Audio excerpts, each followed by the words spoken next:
दोस्तों अब हम पढ़ेंगे centre of gravity. Engineering mechanics की सीरीज का ये पहला टॉपिक है सेंटर ऑफ ग्रेविटी। इस टॉपिक से 101% एग्जाम में क्वेश्चन आता है। तो चलिए एक क्वेश्चन सॉल्व करते हैं, समझते हैं इसे कैसे हैं करते हैं। तो एक क्वेश्चन है, a T section has a flange 10 into 2 centimetre. तो 10 इंटू 2 सेंटीमीटर का एक ये अपने पास फ्लेंज हो गया, एंड वेब 15 इंटू 2 सेंटीमीटर।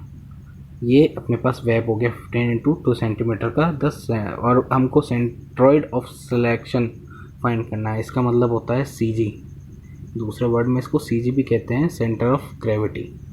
तब हम कैसे फाइंड करेंगे? तब हम एक काम करते हैं कि इस टी को, इस जो है ना, इसको अपन यहाँ से ऐसे डैश करके मिला देते हैं। तो ये अपने पास एक पार्ट बन गया, इसको हम A1 नाम दे देते हैं।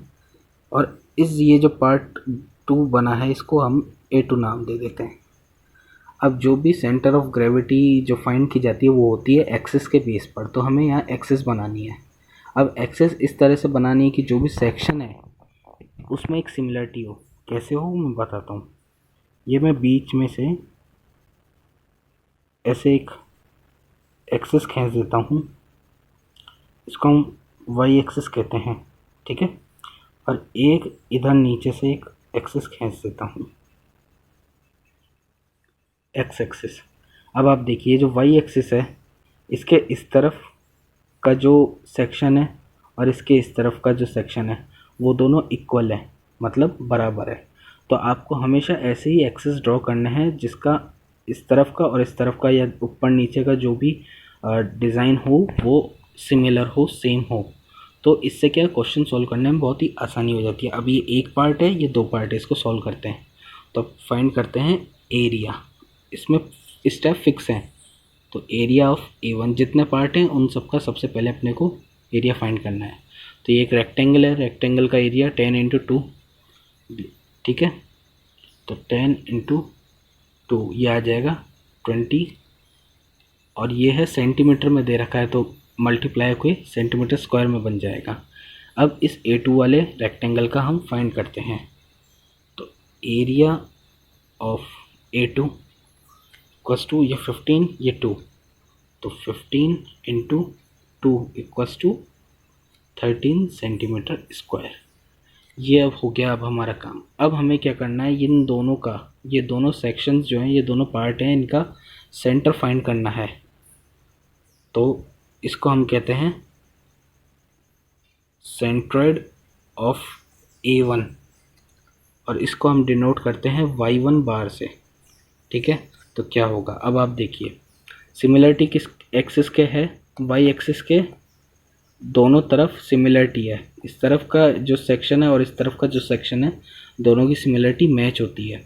तो जिस सिमिलरिटी जिस एक्सिस के साथ मैच होती है उसके जो रेस्पेक्ट वाला जो है, जो दूसरा वाला जो एक्सिस है यानी एक्स, उससे हम इसकी दूरी काउंट करेंगे।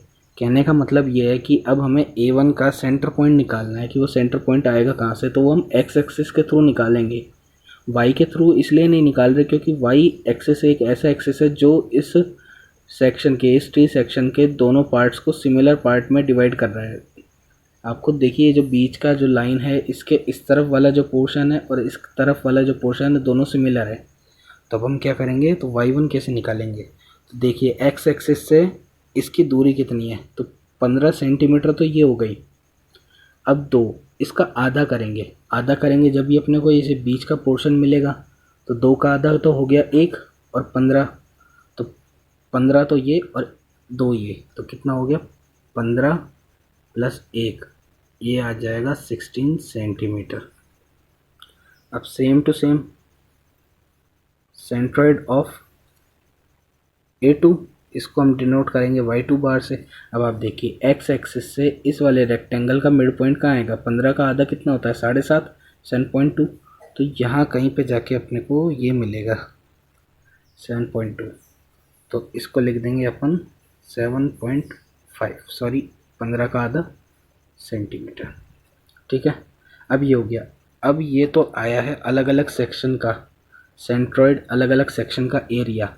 अब मुझे इस पूरे टी सेक्शन का सेंटर फाइंड करना है कि इस पूरे टी सेक्शन का सेंटर कहाँ आएगा जिस सेंटर पे ये बैलेंस हो जाएगा। तो वो कैसे फाइंड करते हैं, इसको डिनोट करेंगे वाई बार से। वाई बार बराबर, ये फॉर्मूला है A1 Y1 बार प्लस A2 Y2 बार, ये फॉर्मूला है, इसको आपको याद रखना है, A1 प्लस A2।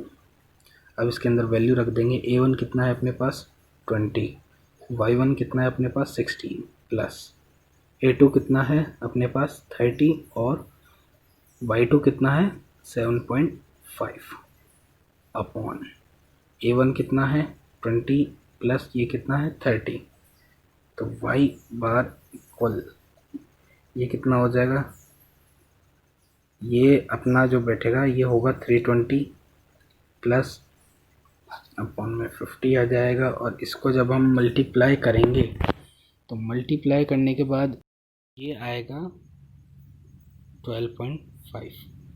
अब इसको जब आप सॉल्व करोगे तो ये आएगा 10.9 और इसकी अब हम लिख देंगे यूनिट, वो होगी सेंटीमीटर में। जब सारी मेज़रमेंट सेंटीमीटर में है तो इसकी मेज़रमेंट भी सेंटीमीटर में होगी। तो ये है अपना आंसर। कहने का मतलब ये है, अब आप यहाँ देखिए कि इसकी टोटल हाइट कितनी है 15, तो इसकी और 2 इसकी, तो टोटल हाइट जो हुई वो हुई 17 सेंटीमीटर। अब उसमें से 10.9 सेंटीमीटर पे इस पूरे टी सेक्शन का मिड पॉइंट मिलेगा, यानी 10 पॉइंट मान के चलो तो करीब यहाँ। अब ये जो पॉइंट है ये है इसका, इस पूरे सेक्शन का मिड पॉइंट, जिसको हम कह सकते हैं CG सेंटर ऑफ ग्रेविटी, जो कि है अपना ये, जो कि है अपना ये।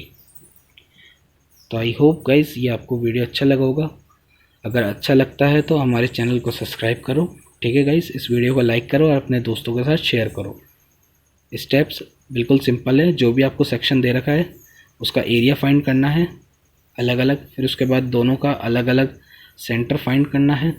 देन ये फार्मूला है, ये एक इम्पोर्टेंट फार्मूला है, इसे आपको याद रखना है। इस फार्मूले के अंदर ये सारी वैल्यू पुट करो, सिंपल सी कैलकुलेशन है जो आपको सॉल्व करनी है, और लास्ट में इस डायग्राम में डिनोट कर दो कि ये हमारा मिड पॉइंट है जिसे हम सेंटर ऑफ ग्रेविटी कहते हैं, जिसकी वैल्यू ये है।